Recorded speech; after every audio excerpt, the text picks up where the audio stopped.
Over the past several months, city leaders have been devising a plan that would ban smoking in all Virginia restaurants and bars. I'm here to persuade people this is not the right way to go. Perhaps a voluntary ban or even some certain regulations would be the right way to go. Currently, there are 22% of Virginia residents are still smokers. With the amount of smokers that go into clubs and bars, that jumps up to 40%. Many restaurant owners are agreeing and disagreeing with this ban, and I've stopped to talk to several of them, and the consensus seems to be that for any fine dining restaurants or corporate restaurants, they are very okay with the ban. The ones that are not okay with it are more or less the private club owners, the college bars, nightclubs, all the places where the clientele are a majority of smokers. Let's talk about some impacts of this potential ban. Financially, fine dining and clienteles of the corporate restaurants would be the greatest benefiters of this ban. Therefore, people will be coming into their restaurants more. They'll be more likely to bring their children in, which is an increased amount of revenue. But however, college bars, nightclubs, and anything like that, they stand to lose greatly because the majority of those people are smokers, and they are also, broke college kids and people who are just hanging out and they don't want to be told what to do and what not to do. The majority of those people would probably stay home rather than go and spend money at a place they can't be free to do what they want to. Now, the popularity impact of this would be, of course, greater sales in corporate restaurants and fine dining, but a dramatic drop in, patronage and whatnot in the regular restaurants. The impacts on local farming industry have been decided to be devastating. Currently, Virginia is the fourth largest tobacco producing state in the United States.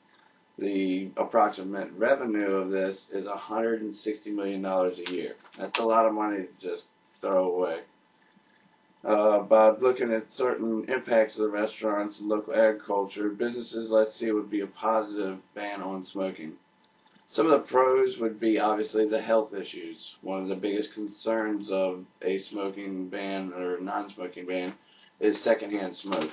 And secondhand smoke can be described as a mixture of smoke from the burning end of a cigarette from also the exhalation of a smoker who is smoking one at a time. It's also known as ETS, which is environmental tobacco smoke.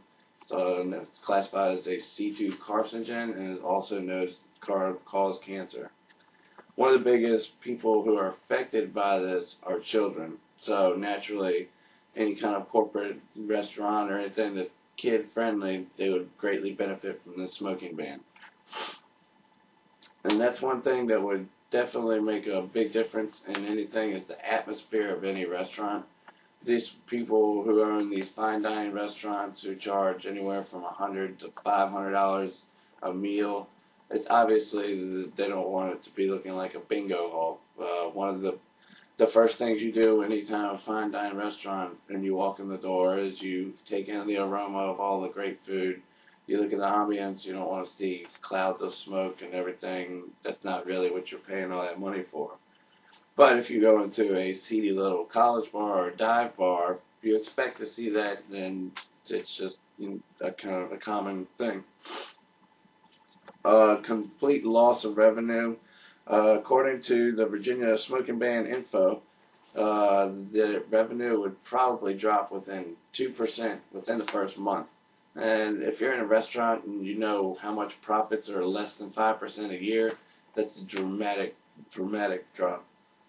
The loss of general patronage would definitely be a big factor, especially in places such as Hampton Roads, where if one city bans, the other one is not banning, then most people were just as likely to just hop on the interstate, drive 5 minutes to another city where they could go and smoke, which would cause another dramatic drop in sales. Now, the only way to get around this is to stop pointing fingers at each other. There's obviously people who want the ban to go through and obviously people who don't want the ban to go through. And I think that putting a mandatory ban right now is the wrong way to go. I believe we should find some common ground in between this. There's so much new technology in the world today that the smoke eaters have gone down in prices. They've got smoke eaters that would completely change the air of all restaurants for about $15,000, and I'd say that's a great price to somebody to keep your business in your restaurant.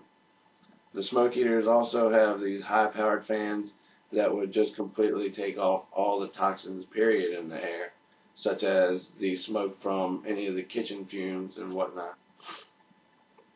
Another way you can go about it is enforcing restrictions, greater penalties for people who violate their non-smoking laws and smoking laws. Anybody who doesn't go into the non-smoking sections and such as that. They also could do a 3-strike policy for all businesses.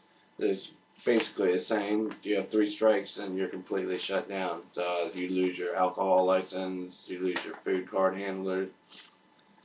And by coming together on this issue, businesses don't stand to lose any money or any patrons. It seems like that most businesses are already losing so much money just in the turmoil of perhaps causing a smoking ban.